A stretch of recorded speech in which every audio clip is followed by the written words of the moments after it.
My mother convinced my boyfriend to marry my sister. She told him, "She's stronger and better for you." I was heartbroken when I found out and moved away to build my life. Years later we reunited at a grand party thrown by me, and when they saw my husband their faces turned pale. Because my husband was. I never thought I'd hear those words from my own mother's lips. "She's stronger and better for you." The sentence hung in the air like a guillotine above my heart as I stood frozen outside the kitchen door during my cousin's graduation party. My boyfriend of 3 years, Mark, had gone to grab us drinks, but his prolonged absence had prompted me to look for him. Now I wished I hadn't. Audrey is sweet, but let's be honest. My Elizabeth has always been the achiever. The one with real potential. My mother's voice was casual, as if discussing nothing more important than a recipe. "You deserve someone who'll push you forward in life, not hold you back." I peered through the crack in the door, watching Mark's expression shift from uncomfortable surprise to something more contemplative. He didn't defend me. Didn't laugh it off. Just stood there, clutching our forgotten drinks, listening. "I've always thought you two had more chemistry anyway," my mother continued, patting his arm with maternal affection that twisted my stomach into knots. "Elizabeth has been watching you for years.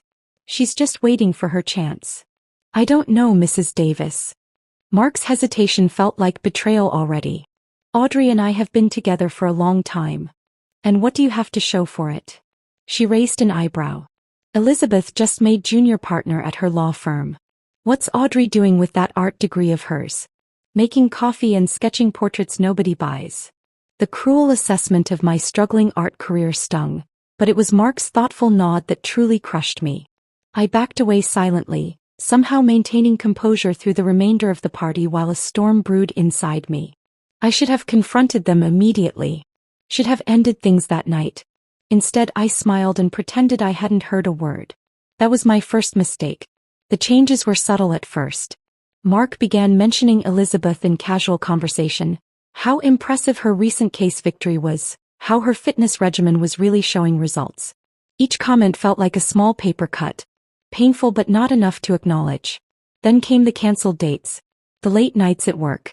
The sudden interest in legal documentaries that Elizabeth had recommended. Once I found texts between them discussing lunch plans that had never been mentioned to me. When confronted, Mark dismissed it as innocent. They'd bumped into each other downtown. "She's your sister, Audrey. It would be weird if we didn't get along," he explained with annoying reasonableness that made me question my own sanity. Was I being paranoid? Oversensitive? I began to dread family dinners, watching their interactions with wounded eyes while they exchanged private smiles across the table. My best friend Jamie noticed before I would admit it to myself. "Something's different with him," she observed after Mark left another dinner early, claiming work stress. "He doesn't look at you the same way anymore." "We're just going through a rough patch," I insisted, ignoring the painful truth swelling in my chest. "Everyone does." The moment of undeniable truth came 3 months after that kitchen conversation. I had stopped by Mark's apartment unannounced, hoping to surprise him with concert tickets for a band he loved. I still had a key. We'd been talking about moving in together before everything changed. The apartment was quiet when I entered, but a trail of clothing led to the bedroom. My sister's designer blouse lay crumpled on the hallway floor. The bedroom door wasn't fully closed. The sounds coming from within confirmed what I already knew before I pushed it open. Elizabeth's long dark hair spilled across Mark's chest as they lay tangled in his sheets, completely unaware of my presence until I dropped the concert tickets. They scattered across the floor like confetti for a celebration I wasn't invited to. "Audrey."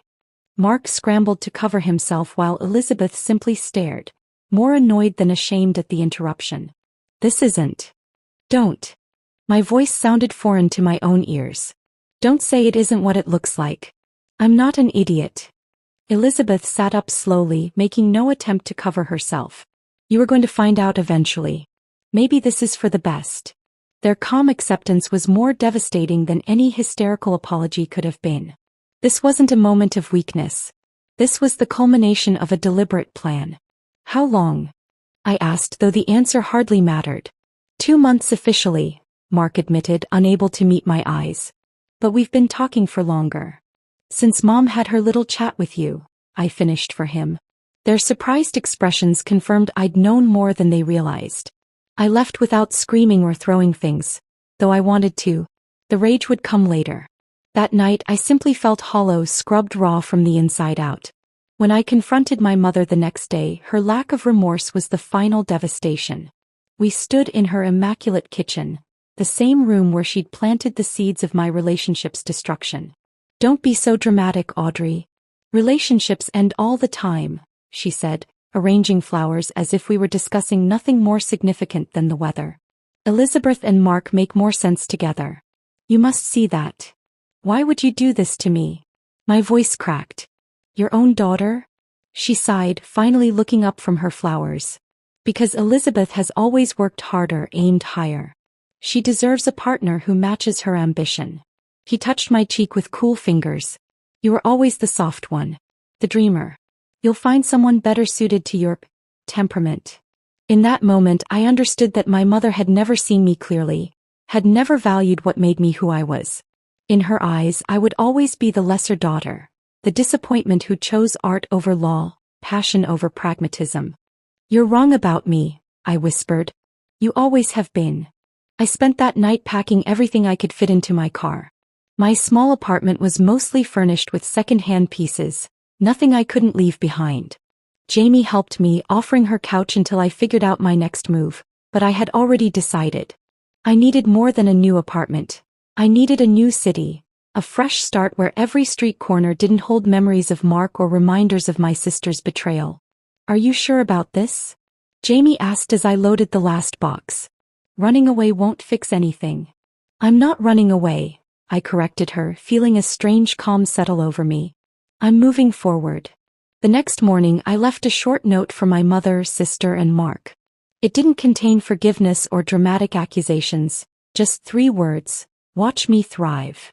With my art portfolio, savings that would last 2 months if I was careful, and a determination born from heartbreak, I pointed my car toward Chicago. A city where nobody knew my name or the story of how easily I'd been replaced. Chicago welcomed me with a torrential downpour. How fitting, I thought, as my windshield wipers struggled against the deluge.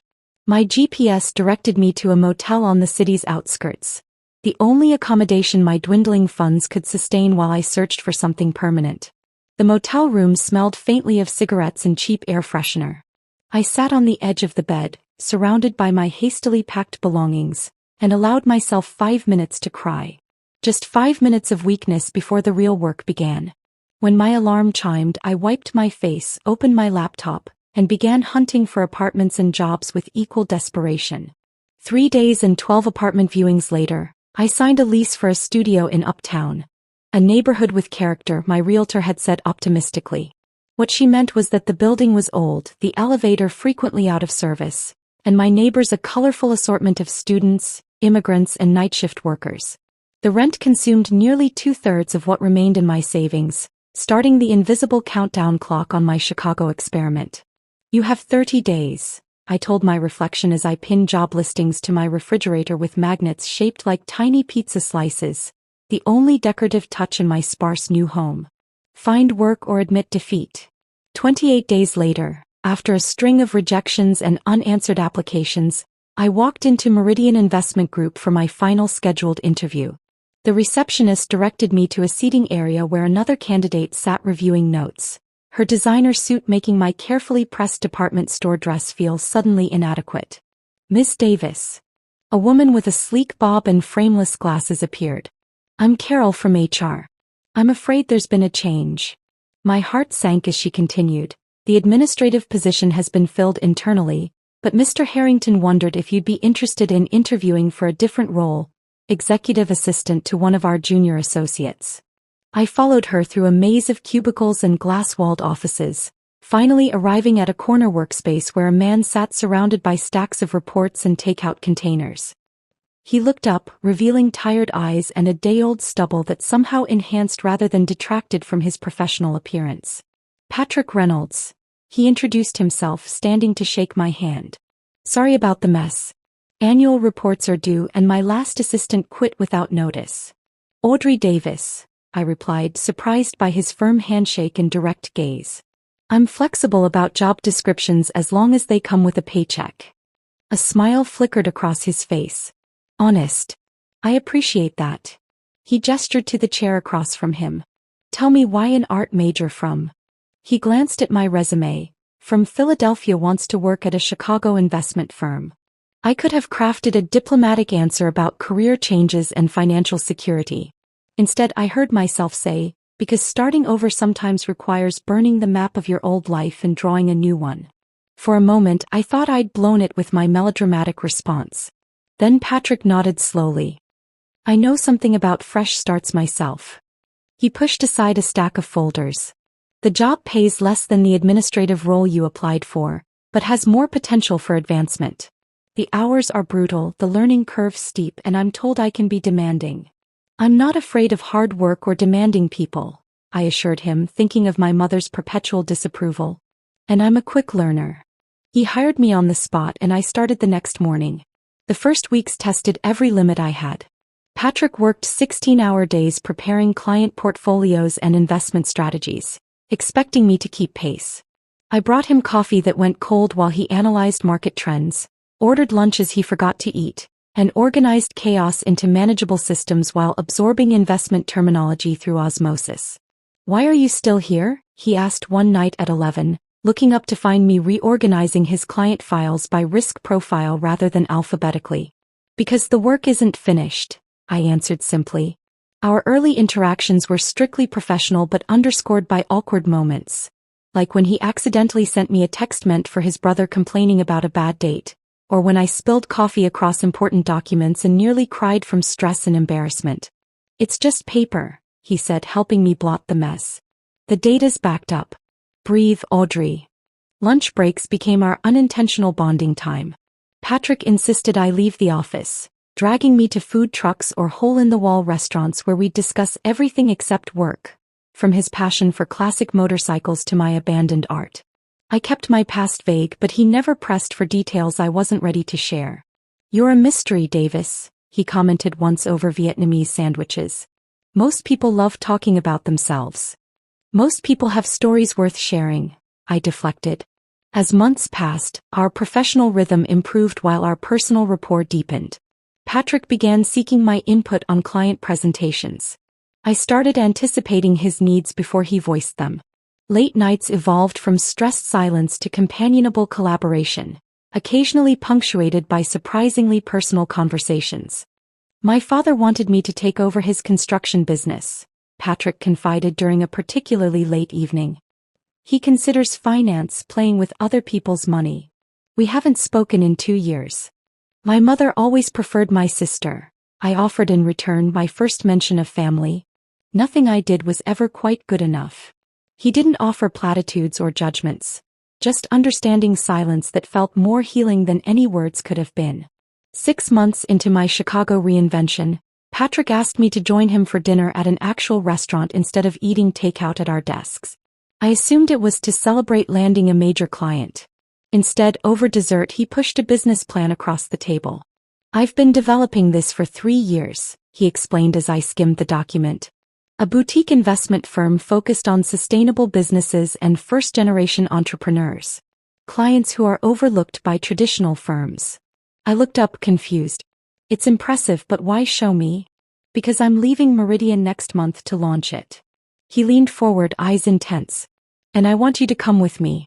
Not as my assistant but as operations manager. You understand systems, people, and how to make things work in ways I never could. That's insane, I managed, pulse quickening. I barely understand the investment world. You understand more than you think, he countered. And you have something more valuable, integrity and intuition. The technical stuff can be learned. It would be risky, I said cautiously, though something inside me had already begun to say yes. Extremely, he agreed with unexpected candor. We might fail spectacularly, but I'd rather fail building something meaningful than succeed making wealthy people marginally wealthier. I studied his face, searching for signs of the impulsiveness or hollow ambition I'd seen in others. Instead, I found steady determination and genuine belief in his vision and, surprisingly, in me. When do we start? I heard myself ask, feeling for the first time since leaving Philadelphia that I was moving toward something, not just away. Our transition from colleagues to business partners happened seamlessly, but but the shift from friends to something more took us both by surprise. It began with late nights reviewing business plans that evolved into conversations about hopes and dreams, then dinners that lasted well past discussing work. 6 months into our new venture, Patrick kissed me for the first time outside our office building as snow fell softly around us. Neither of us said anything about it the next day, both afraid to complicate our precarious business relationship. But when it happened again a week later, we could no longer pretend it was an impulse.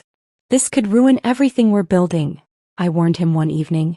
"Or it could be the foundation for something even better," he countered, always the optimist to my cautious realist.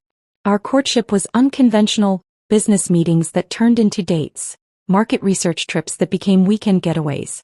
We kept it private from clients and investors, determined to be taken seriously in a field where women were often viewed as accessories rather than equals.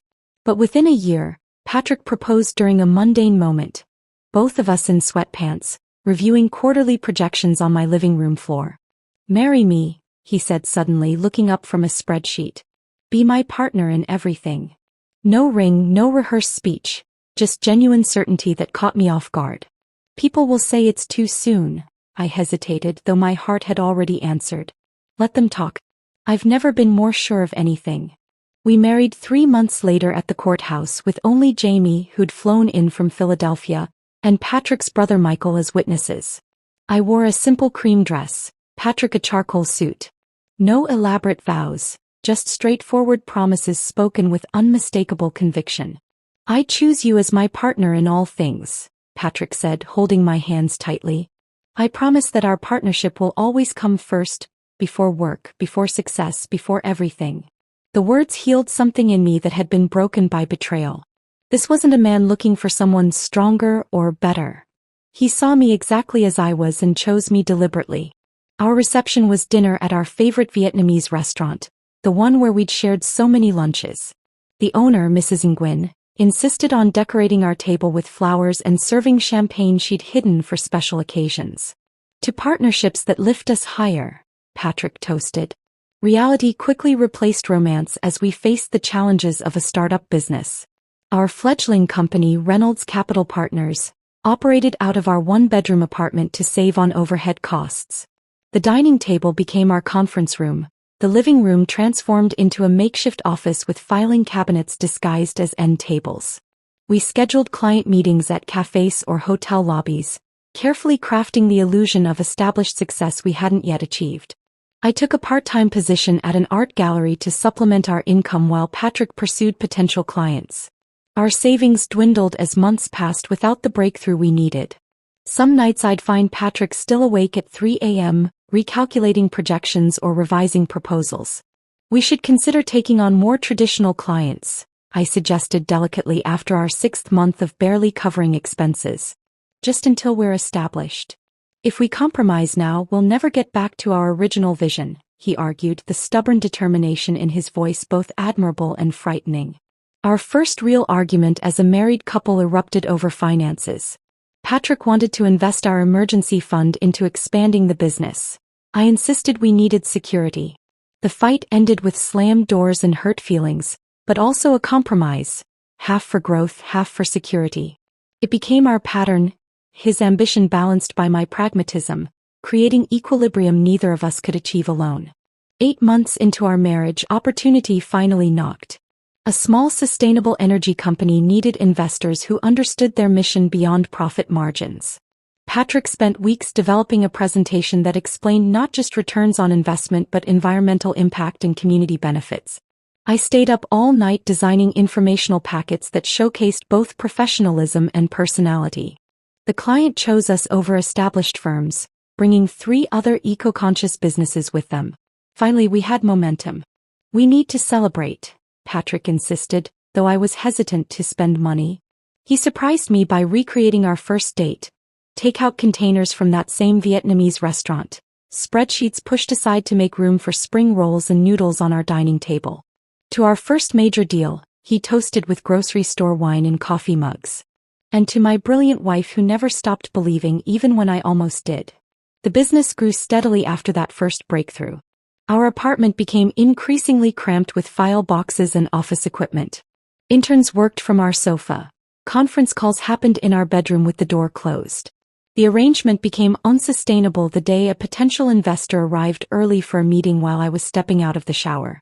We need real office space, Patrick conceded that evening. And possibly a home where I don't find paper clips in the cereal box.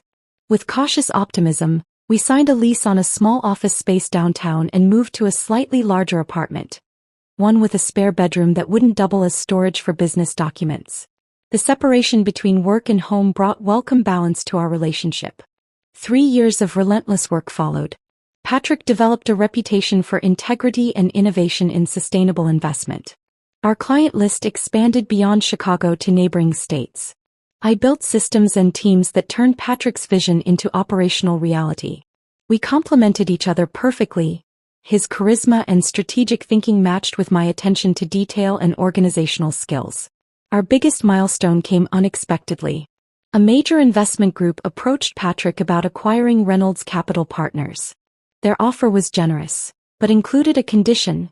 Patrick would need to stay on as CEO of the newly expanded Sustainable Investment Division, with complete decision-making authority over ethical investments. I never imagined running something this size, he admitted the night after signing the contracts. We stood in the kitchen of our new house. A modest but beautiful 3-bedroom in a neighborhood we'd only dreamed about when we started.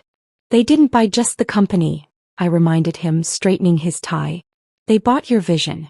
Your integrity. The transition wasn't easy. Patrick worked longer hours establishing the new division while I adjusted to my role as Chief Operations Officer. But watching him in action, commanding boardrooms with the same passion he'd once displayed in our tiny apartment, filled me with pride that eclipsed the sacrifices. We did it, he whispered during the champagne toast at the official announcement of his appointment as CEO. Together. And as I watched him shake hands with executives who now reported to him, I thought about how far we'd come from that rain-soaked day I'd arrived in Chicago, heartbroken and alone. Life had taken everything from me only to replace it with something I never could have imagined. 5 years into Patrick's role as CEO, I had firmly established myself as more than just the boss's wife. My operational systems had become the backbone of the company's expansion into 3 new markets, and executives regularly sought my input on organizational decisions. We had found our rhythm. Patrick the visionary, me the architect who built the structures to support his dreams. Our personal life had settled into comfortable routines as well. Sunday mornings spent reading the paper over coffee, monthly dinner parties with our small circle of friends, and occasional weekend trips to Michigan where Patrick was restoring a vintage motorcycle. We hadn't started a family yet, both focused on nurturing our growing company, but the topic had begun to surface in late-night conversations. I rarely thought about Philadelphia anymore. Jamie visited occasionally, bringing carefully filtered updates about mutual friends, but never mentioning my family.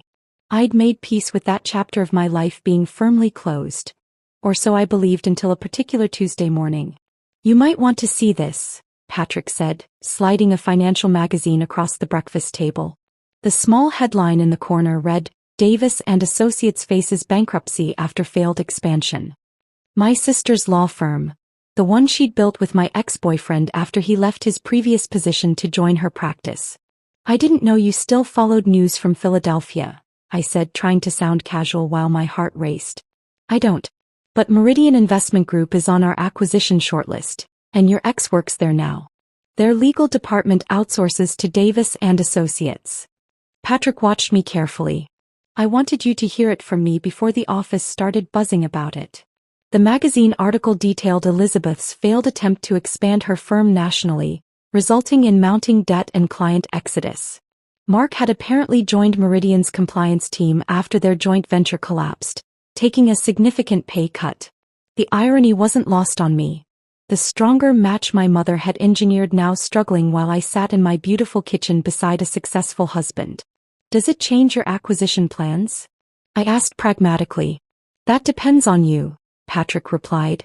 Meridian's sustainable energy portfolio aligns perfectly with our growth strategy, but I'll walk away if it makes you uncomfortable. His willingness to sacrifice a smart business move for my emotional comfort exemplified why I'd fallen in love with him. Don't be ridiculous, I said, squeezing his hand. It's just business. 2 weeks later, the acquisition was finalized. Meridian would maintain its brand identity while operating under our corporate umbrella, with Mark remaining in his compliance role, technically now our employee, though several management layers would separate us. We should host a gala, Patrick suggested one evening as we reviewed the quarterly results. Celebrate the acquisition, showcase our expanded sustainable portfolio to investors, and introduce the Meridian team to our corporate culture. The suggestion wasn't unusual. We hosted similar events annually, typically at Chicago's Natural History Museum, where the sustainability theme resonated with our company values. What caught me off guard was Patrick's next comment. I think we should invite Mark Davis and the key players from Philadelphia, including any affiliated legal representatives. Show them our corporate values extend beyond Chicago. My teacup froze halfway to my lips. You want to invite my sister and ex-boyfriend to our corporate gala? Patrick set down his papers. Is that what this is about? I had no idea. The Davis in the legal documents. I never connected it to your sister.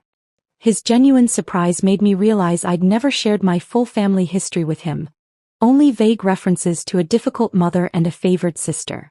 Patrick knew I'd left Philadelphia after a betrayal but didn't know the specifics. I'd compartmentalized so effectively that I'd forgotten he couldn't see the connections I found glaringly obvious. That night, I finally told him everything. My mother's manipulation, Mark's betrayal, Elizabeth's callousness. I expected sympathy, perhaps protective anger on my behalf. What I didn't expect was Patrick's thoughtful silence followed by an unexpected perspective. Maybe it's time they saw who you've become, he said finally. Not for revenge but for closure. You've built an extraordinary life, Audrey. A life that's authentic to who you are, not what anyone else wanted you to be. His words unlocked something inside me, a desire not for retribution but for recognition. Not to hurt them as they'd hurt me, but to stand confidently before them as the woman I'd become despite their dismissal of my worth. We'll invite them, I decided. All of them, Mark, Elizabeth, even my mother.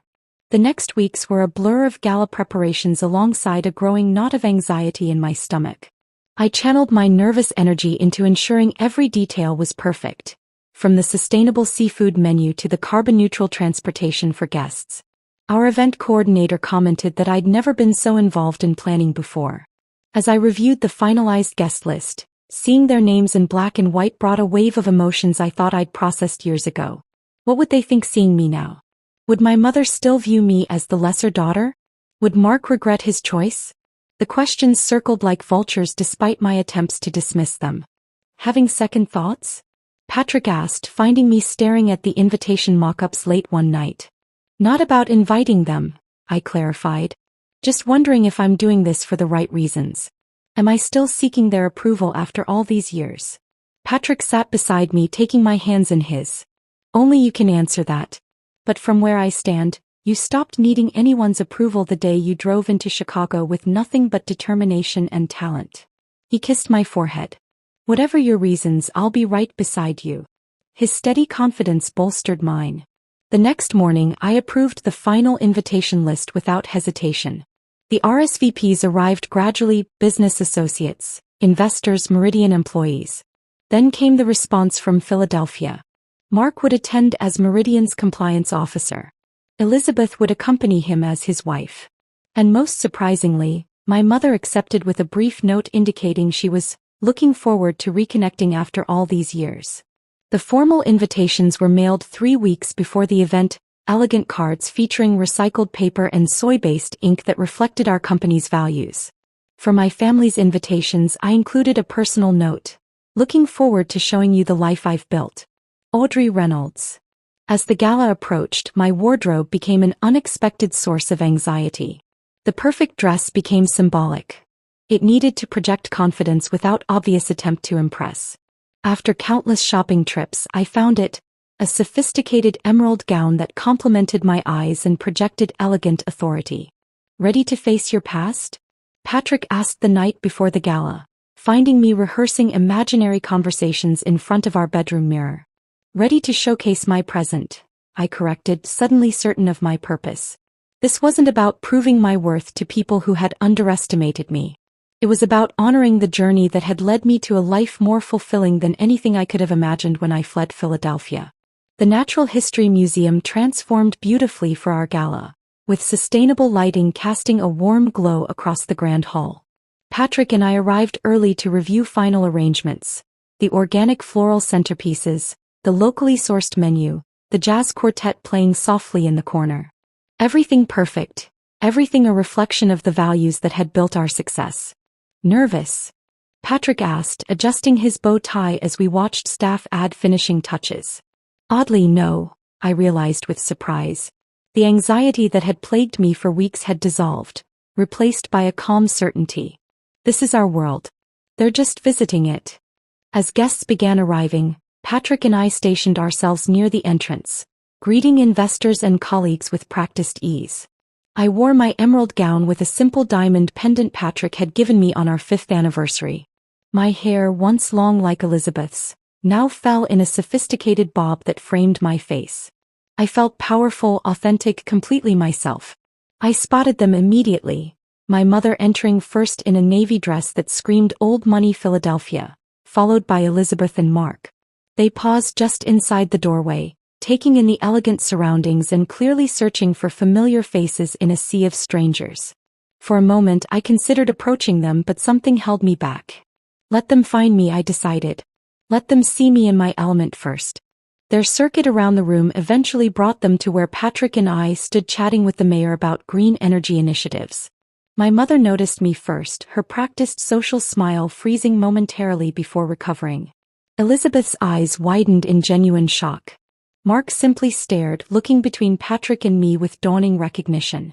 Audrey, my mother recovered first, embracing me with theatrical affection. You look absolutely stunning. Mother, I responded evenly, accepting her air kiss. I'm glad you could make it. I turned to include Patrick. This is my husband, Patrick Reynolds. CO Patrick Reynolds, Elizabeth clarified, extending her hand. Always researching, always calculating advantages. Some things never changed. Your reputation precedes you. I've followed your company's expansion with interest. All due respect, Mrs. Davis, but our success has been a partnership from day one, Patrick replied smoothly, his hand finding the small of my back. Audrey's operational genius made my vision possible. The surprise in their eyes was subtle but unmistakable. This wasn't the narrative they had expected. The heartbroken girl finding a successful man to rescue her. This was a partnership of equals. Mark Davis, IX introduced himself stiffly. Compliance officer at Meridian. Yes, we're familiar with your position, Patrick nodded professionally. Welcome to the family of companies. Mark's expression shifted as understanding dawned. You're Meridian's new parent company. Indeed, I confirmed, savoring the moment without malice. The acquisition was finalized last month. Patrick will be making the official announcement during his speech. Their discomfort was palpable as they processed this new reality. The man who had discarded me for someone stronger, now answering to the company I had helped build. The sister who had taken what was mine now standing before me not as the superior sibling but as the wife of a mid-level employee. If you'll excuse us, Patrick said graciously, we should continue greeting our guests. Please enjoy yourselves. As we moved away, I caught my mother watching me with an expression I couldn't quite decipher. Something between calculation and genuine bewilderment. The evening progressed with choreographed precision. Dinner was served, awards presented to key team members including several I had personally mentored. Throughout it all, I felt their eyes following me, watching as executives sought my opinion, as Patrick referenced my contributions in conversations, as I navigated the room with the confidence of someone exactly where she belonged. Patrick's welcome speech came after dinner. He spoke eloquently about sustainable investment, about building businesses that valued more than just profit margins. Then came the announcement about Meridian's acquisition, with Mark uncomfortably spotlighted as Patrick welcomed him and his colleagues into our corporate structure. The power dynamic couldn't have been clearer if we'd designed it intentionally. My mother found me at the dessert table afterward, champagne glass in hand. I always knew you would do well for yourself, she stated as though rewriting history. You had such potential. Did you? I asked mildly. I recall different assessments. She waved dismissively. A mother pushes her children to achieve their best. Elizabeth needed confidence. You needed motivation. What I needed was support, I corrected gently. What I found was strength on my own terms. Well, she sipped her champagne, I suppose I should thank this Patrick for seeing what I missed. Patrick saw me clearly, I agreed. But he didn't create my success, Mother. We built it together because we value each other as equals. That's the difference. Her practiced smile faltered. Elizabeth and Mark are having difficulties, she confided, changing tactics. Perhaps you could put in a good word? Family should help family. There it was, the real purpose behind her pleasant facade. Not reconciliation but advantage. Some things truly never changed. Their performance will determine their future with the company, I replied evenly. Just as mine did. I spotted Elizabeth approaching determinately, Mark trailing behind her. Your husband is impressive, my sister acknowledged reluctantly. The way he commands the room. You've done well for yourself. The backhanded compliment hung in the air. The implication that my success was merely a reflection of my husband's, not a partnership we'd built together. We've done well together, I corrected. That's how true partnerships work. Something worth considering in your own arrangements. Elizabeth's expression hardened at the gentle rebuke. Mark looked away uncomfortably, unable to meet my eyes. The dynamic between them seemed strained, brittle in a way that triggered not satisfaction but an unexpected pang of compassion. They had what they thought they wanted, only to discover it wasn't the prize they'd imagined. I should circulate, I excused myself. Enjoy the remainder of the evening. Hours later, after the last guest departed and we returned home exhausted but satisfied, Patrick and I sat in our kitchen sharing leftover dessert straight from the container. How do you feel? He asked, studying my face in the soft kitchen light. Lighter, I realized. Like I've set down something heavy I didn't know I was still carrying. He nodded thoughtfully. They seem smaller somehow. Not at all how I imagined from your stories. They are smaller, I mused. Or maybe I'm bigger. Not in status or success, but in understanding what actually matters. Which is? Patrick prompted. Building something real. Something true to yourself. I reached for his hand across the counter. With someone who sees your value without needing to diminish others. So not revenge after all? His eyes crinkled with understanding. The strangest thing happened, I confessed. Standing there watching them, seeing how unhappy they are despite getting exactly what they schemed for. I didn't feel triumph. I felt grateful. Grateful. If they hadn't betrayed me, I might never have left. Never found Chicago, never met you, never discovered what I'm capable of building. I squeezed his hand. Their cruelty gave me my freedom, though they never intended to. Patrick smiled, pulling me into an embrace. That might be the most powerful form of redemption. Not making others pay for hurting you, but recognizing that their actions launched you toward something infinitely better. As we climbed the stairs to bed, exhausted but content, I realized the night had given me something I hadn't known I needed. Not the satisfaction of showing them what they'd lost, but the peace of finally, completely letting them go.